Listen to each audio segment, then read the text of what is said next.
This video is two of the more interesting hands I played in the last month or so. Both are 2-5 no limit at the Red Rock, which is a little bit of a tough game most of the time. That's why I don't always play it. A lot of the time I'll play 1-2. But when you play 2-5, it's a lot more interesting, a lot better players, which means you have to think more and you have to play better yourself if you have it in you. And sometimes I like to play it. But these hands, one of them I had pocket aces, one of them I had pocket sevens. They're pretty interesting hands. Let me know what you guys think on them and if you would have played it differently. Here they are. Still haven't lost a hand this session, and now we have pocket aces. I'm second to act. I raise it to 15. The button comes along, and the big blind comes along. We're going three ways to the flop, and we have aces. The flop comes out queen 4-5 with two hearts. That's a really good flop for us. The first player checks to me. I bet 20, which seems pretty weak. The button calls, and the other player actually throws in a raise of 75 total, which is really good for us. I decide to call, and the button comes along as well. We're going three ways to the turn card with a lot of money in the middle. The dealer puts out the turn card, and it's the gin card for us.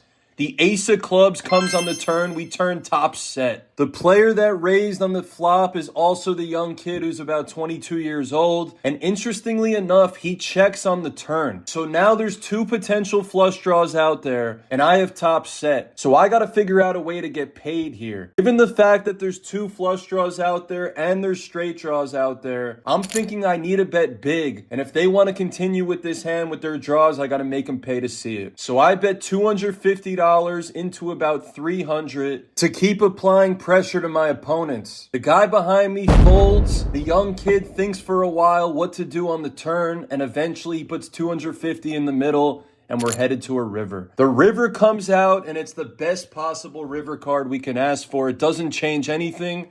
The 9 of spades. I still have the nuts here with top set of aces. My opponent checks into me on the river, and now we have another decision to make. Do we go all in here? Do we bet small trying to induce a raise?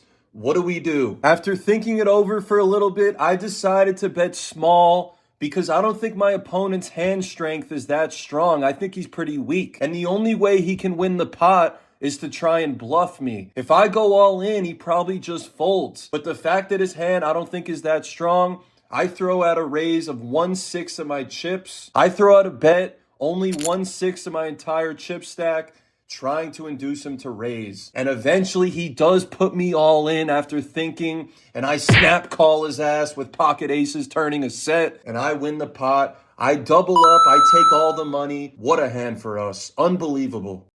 We're in the big blind with pocket sevens. Someone in middle position raises to 15. Everybody else folds their cards, and I call. We're going to a flop heads up with 32 in the middle. The dealer puts it out 6-7 jack, 2 diamonds. We flop middle set on a heavy drawing board. I check, my opponent bets 15. I decide to raise to 55 because there's a ton of draws out there and I want to make him pay to see it. He calls the 55. We're going to the turn. I'm now in lead position in this hand. It's the Queen of Hearts, a card that I'm not really scared of. It doesn't complete any draws. I decide to bet $100 out on the river. My opponent thinks for a second, and he calls. The river card is the 8 of clubs. The flush doesn't come, but if my opponent has 9-10, that is the only hand that beats me here. He would have a straight. Other higher sets do beat me, but I don't think he would have taken that line if he had a set that was bigger than sevens. I think for a second, and I throw pretty much all my chips in the middle. I started the hand with 500. I have about 275, $300 for him to call, and he snap calls me off. He shows his cards immediately. He doesn't even let me show. He has 9-10, the one hand that beats us in this spot. He rivered a straight. I'm getting rivered all night long in this session. Tough one for us.